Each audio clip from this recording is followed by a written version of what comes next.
Page 56. Joseph. Somewhere on the Atlantic Ocean, 1939. 6 days from home. Ruthie skipped ahead of Joseph along the sunny promenade deck, happier than he'd seen her before. And why not? The MS St. Louis was a paradise.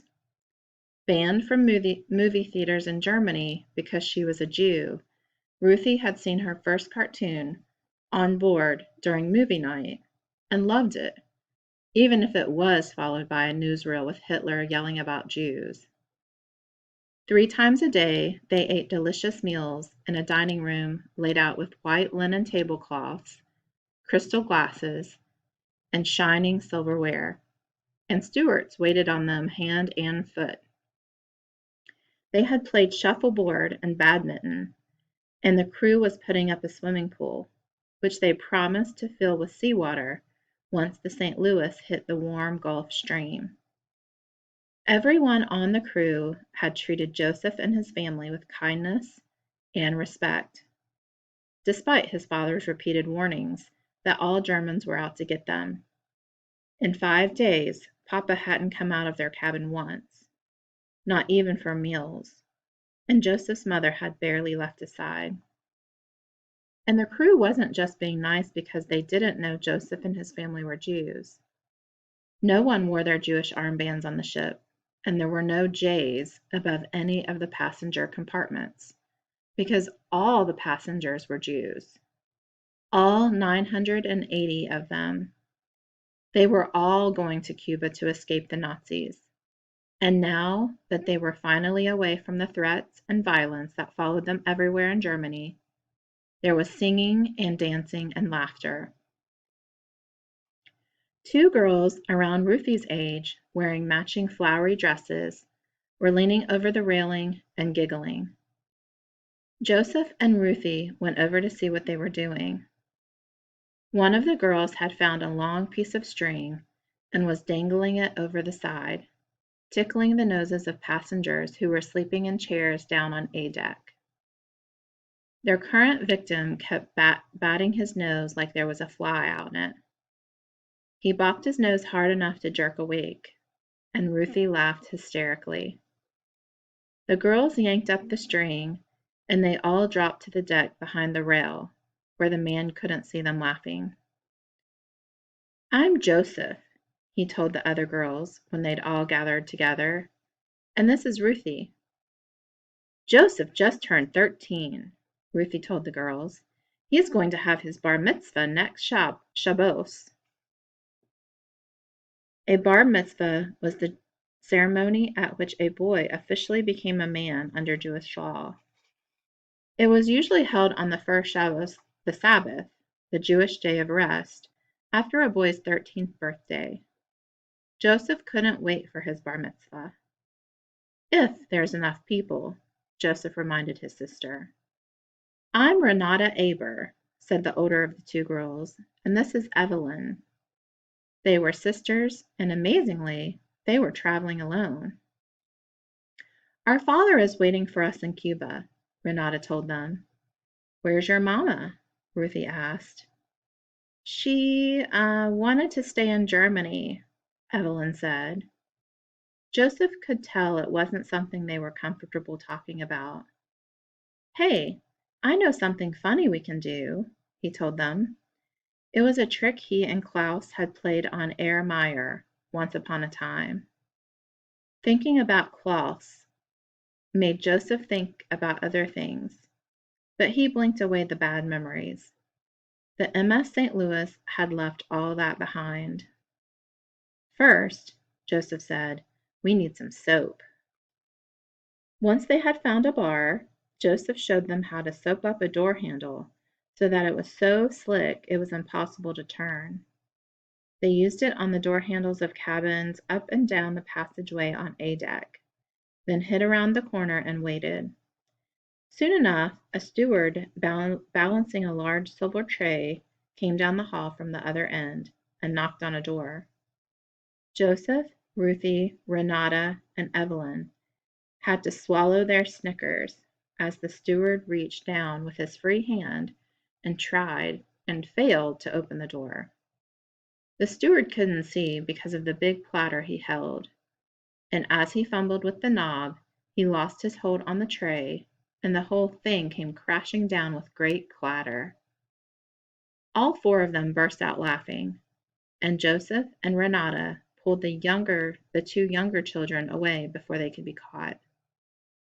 They collapsed behind one of the lifeboats, panting and giggling. As Joseph dried his eyes, he realized he hadn't played like this, hadn't laughed like this, for many years. Joseph wished they could stay on board the St. Louis forever. Page 60. Isabel. Just outside Havana, Cuba, 1994. The boat was heavy in Isabel's arms, and she was afraid of dropping it, even though there were 5 other people carrying it with her. She and Yvonne held the middle of the boat on either side, while Yvonne's parents and Isabel's father and grandfather carried the front and the back. Señora Castillo, Yvonne's mom, was dark-skinned and curvy, and wore a white kerchief over her dreadlocks. Isabel's mother, almost 9 months pregnant, was the only one not helping to carry the boat. It was big and heavy to begin with, and they had packed it with the gas cans, plastic soda bottles filled with fresh water, condensed milk, cheese, and bread, and medicine. Everything else had to be left behind. Nothing was more important than making it to Florida. It was night, and a waning moon peeked out from behind scattered clouds. A warm breeze lifted Isabel's short, curly hair and raised goosebumps on her arms.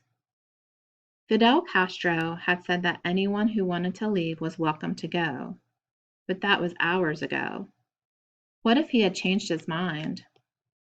What if there was a line of police waiting to arrest them at the beach? Isabel hefted the boat to get a better grip and tried to pick up her pace. They left the village's gravel road and hauled the boat over the dunes to the sea. All Isabel could see was the metal side of the boat in front of her face, but she heard a commotion behind her. There were people on the beach, lots of them. She panicked, her worst fears come true, and suddenly a blinding light lit her up. Isabel cried out and let go of the boat. Ahead of her, Señora Castillo staggered and lost her grip too, and the front of the boat slammed into the sand. Isabel turned, holding a hand up in front of her eyes, and expecting to see a police searchlight shining on her. What she saw instead was a television camera. "You're on CNN," a woman said in Spanish, her face nothing but a silhouette against the light. "Can you tell us what made you decide to leave?" "Quickly!" Señor Castillo called from the other side of the boat. "Pick it back up. We're almost to the water." Isabel said, frozen in the bright light of the camera. "Do you have any relatives back in Miami that you want to send a message to?" the reporter asked. "No, Isabel, the boat!" Poppy called.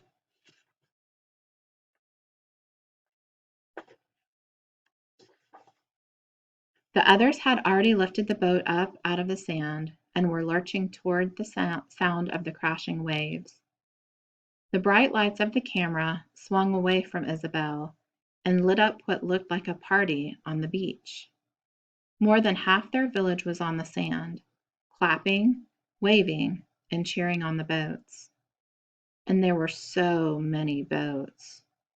Isabel's family had worked in secret all night with the Castillos, worried someone might hear them. But apparently, everybody else had been doing the same thing. There were inflatable rafts, canoes with homemade outriggers, rafts made out of inner tube tied together, boats built out of styrofoam and oil drums.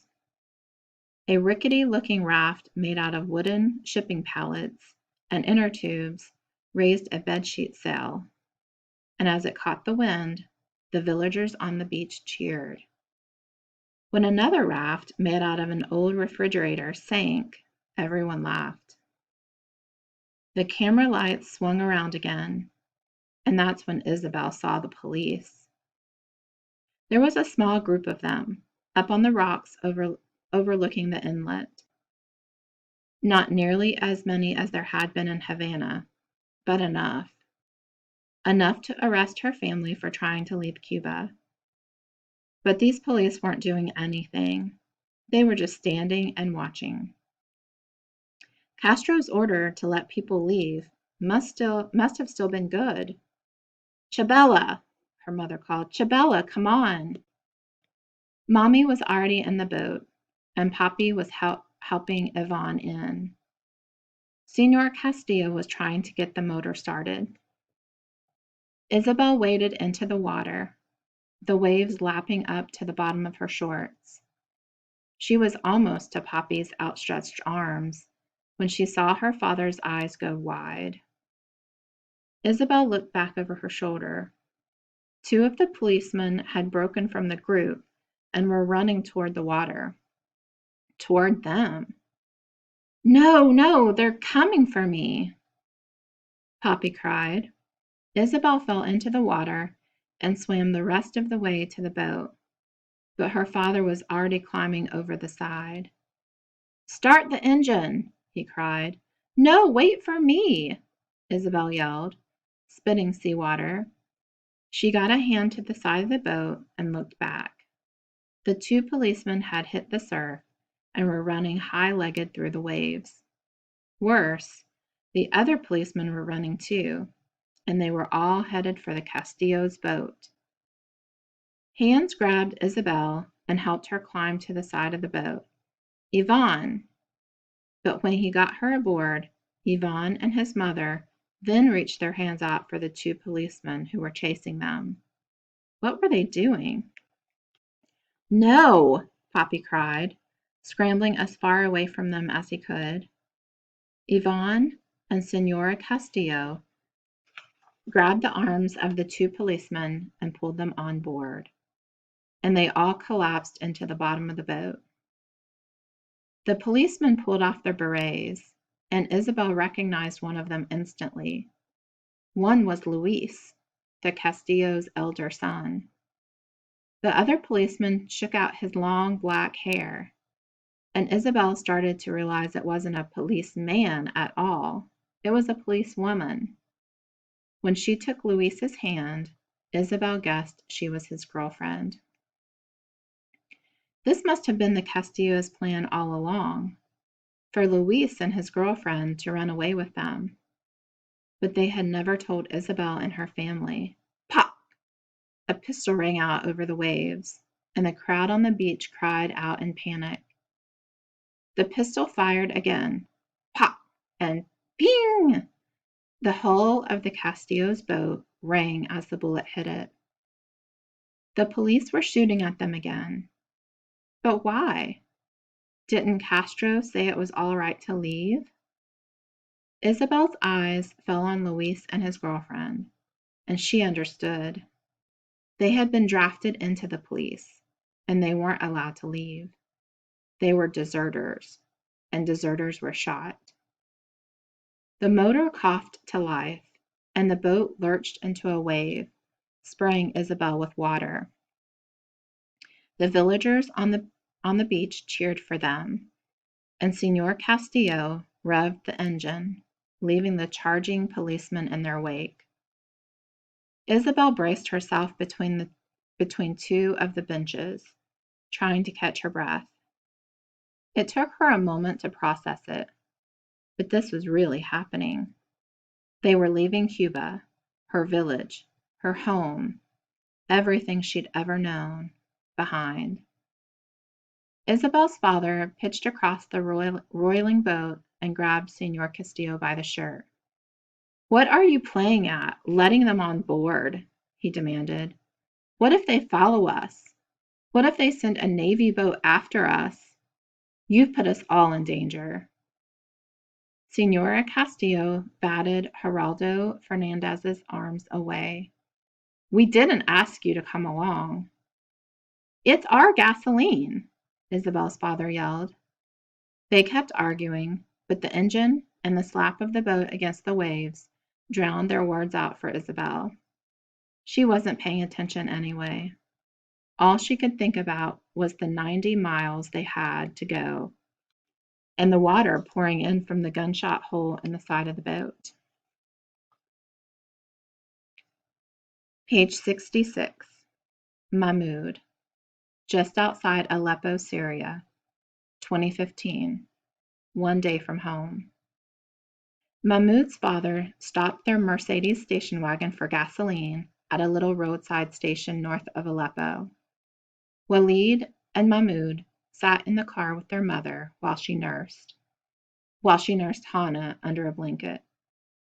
Fatima had put on a long black sleeve dress and a pink flower hijab that covered her head and shoulders. She and Yosef had agreed that she would cover up more than she usually did in Aleppo, in case they ran into stricter Muslims outside the city. In some places, women were being stoned and killed for not covering up their entire bodies, especially in areas controlled by Daesh, what the rest of the world called ISIS.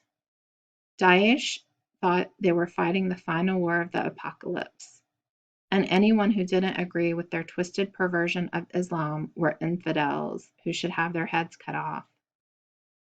Mahmoud and his family planned to stay as far away from Daesh as possible, but the radical fighters were coming farther and farther into Syria every day.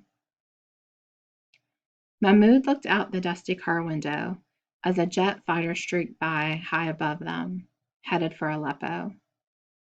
A mural painted on the side of the gas station showed President Assad, his dark hair cut short, and a thin mustache underneath his pointy nose.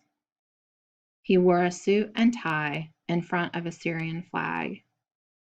Doves of peace and yellow shining lights surrounded him. A jagged line of real bullet holes bisected Assad's face. Mahmoud's father got back into the car. "I've got a route for us," Mom said. She finally had a signal and got Google Maps to open on her iPhone. Mahmoud leaned over to see. "This route crosses a country border." Mahmoud Google Maps told them, marking the alert with a little yellow triangle. That's what they wanted, to get out of Syria using the fastest path possible. Dad started the engine, put the car into gear, and they were off. An hour later, they were met on the road by 4 soldiers waving for them to stop. Mahmoud froze. The soldiers might be with the Syrian army or with the Syrian rebels. They could even be Daesh. It was hard to tell anymore. Some of these soldiers wore camouflage pants and shirts, but others wore Adidas jerseys and leather jackets and track pants. They all had short black beards like Mahmoud's father and wore headscarves of different colors and patterns. But each of them had an automatic rifle, which was really all that mattered. "Your hijab," Dad said, "quickly." Mahmoud's mother pulled the end of the scarf up around her face so that only her eyes were showing. Mahmoud sank to the floor of the old Mercedes station wagon and tried to disappear. In the seat beside him, Walid sat up straight next to his open window, unmoving and unfazed. "Everybody stay calm," Dad said, slowing the car down, "and let me do the talking."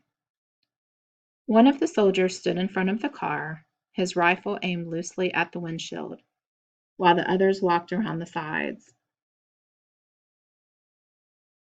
peering in through the windows. The soldiers were silent, and Mahmoud closed his eyes tight, waiting for the shots to come. Sweat ran down his back. I'm just trying to get my family to safety, Dad told the men. One of the men stopped at the driver's side window and pointed his rifle at Mahmoud's father. Which side do you support? The question was as dangerous as his gun. The right answer, and they lived. The wrong answer, and they all died. But what was the right answer?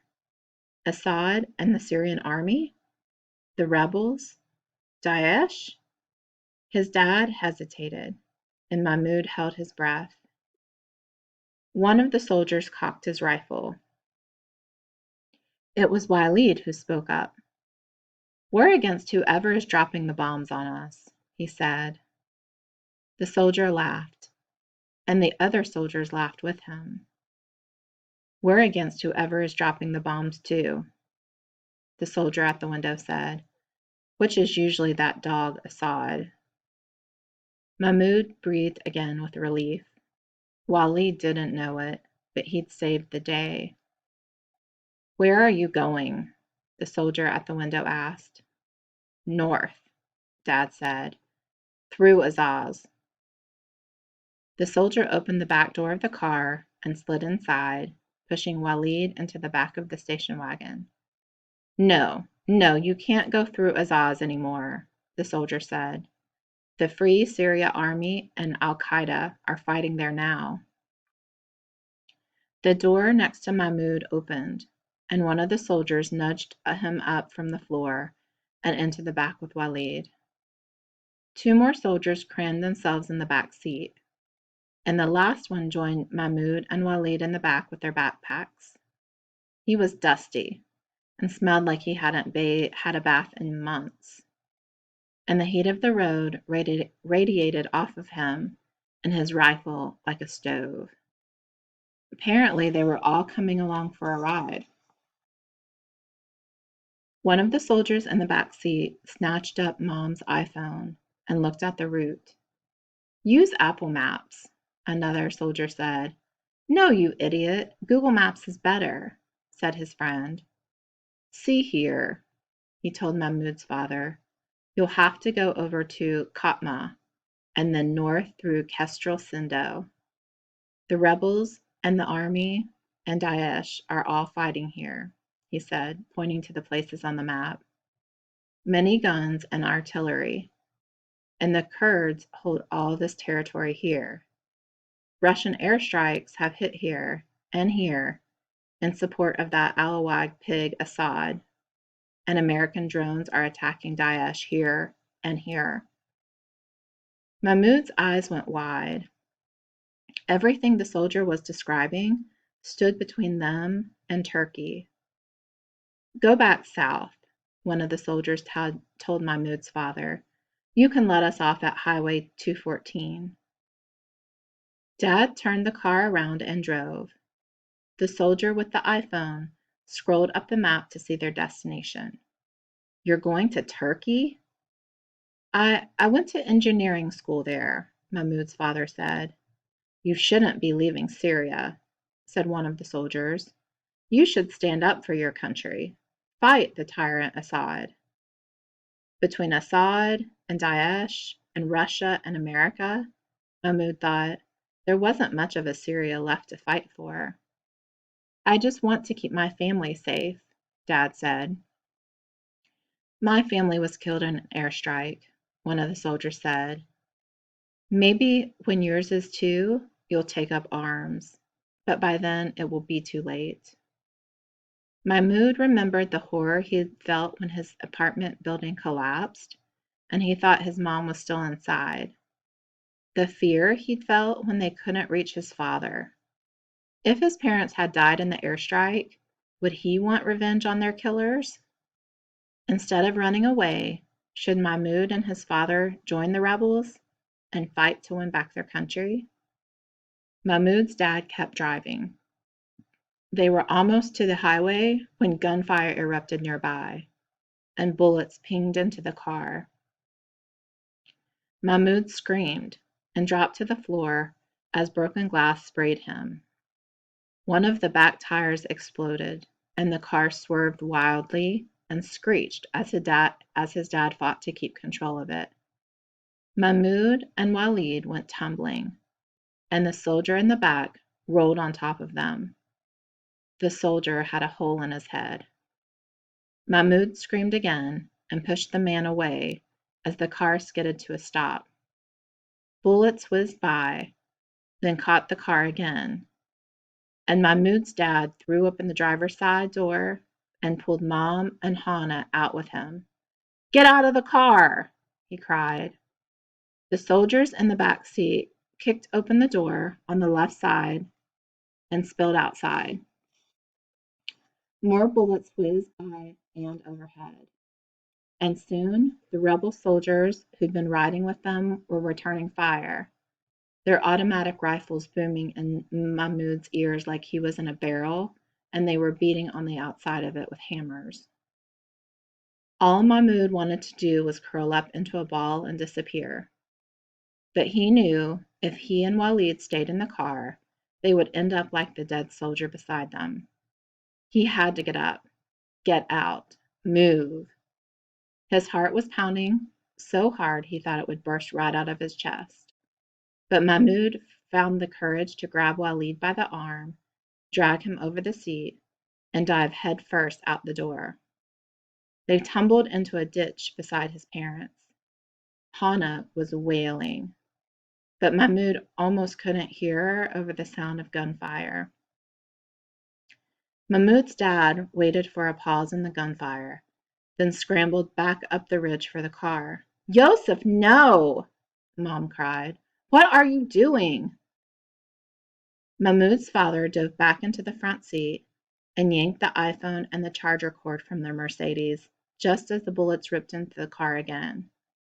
He tumbled and slid back down into the ditch. "Had to go back for the phone," he told them. "How else am I going to play Angry Birds?" He was joking again.